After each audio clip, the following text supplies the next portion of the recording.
ഛത്തീസ്ഗഡിൽ അറസ്റ്റിലായ മലയാളി കന്യാസ്ത്രീകളെ മോചിപ്പിക്കണമെന്നാവശ്യപ്പെട്ട് അൻവർ സാദത്ത് എംഎൽഎ ഉപവാസ സമരം ആരംഭിച്ചു.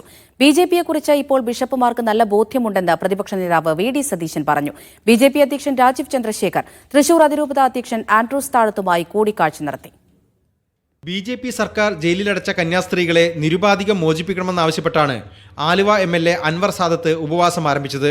ഗാന്ധി സ്ക്വയറിൽ നടക്കുന്ന ഉപവാസം ആലുവ അദ്വൈതാശ്രമം സെക്രട്ടറി സ്വാമി ധർമ്മചൈതന്യ ഉദ്ഘാടനം ചെയ്തു. ഇന്ന് അകാരണമായിട്ടാണ് ഈ രണ്ട് സഹോദരിമാരെ മനുഷ്യക്കടത്തും മതപരിവർത്തനവും ചുമത്തി അറസ്റ്റ് ചെയ്തിരിക്കുന്നത്.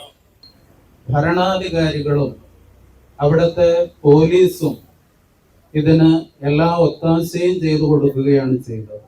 സിസ്റ്റർ വന്ദന ഫ്രാൻസിസിന്റെ കണ്ണൂരിലെ വീട് കെ.സി. വേണുഗോപാൽ എം.പി. സന്ദർശിച്ചു.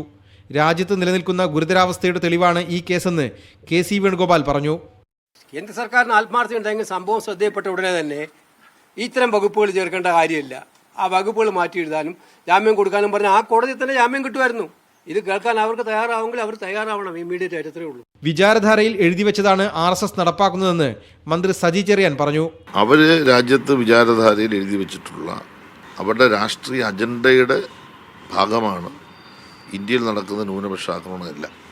ആട്ടിൻ തോലിട്ട ചെന്നായ്ക്കളാണ് ബിജെപിക്കാരെന്നും അവരാണ് കേക്കുമായി വരുന്നതെന്നും ബിഷപ്പുമാർക്ക് ബോധ്യപ്പെട്ടതായി പ്രതിപക്ഷ നേതാവ് വി.ഡി. സതീശൻ പ്രതികരിച്ചു.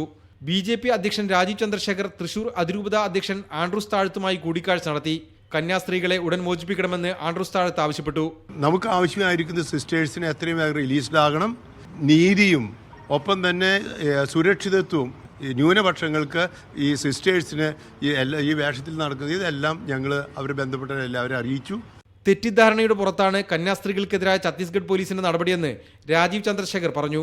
വിവിധ ബ്യൂറോകൾക്കൊപ്പം മീഡിയ 1 കൊച്ചി.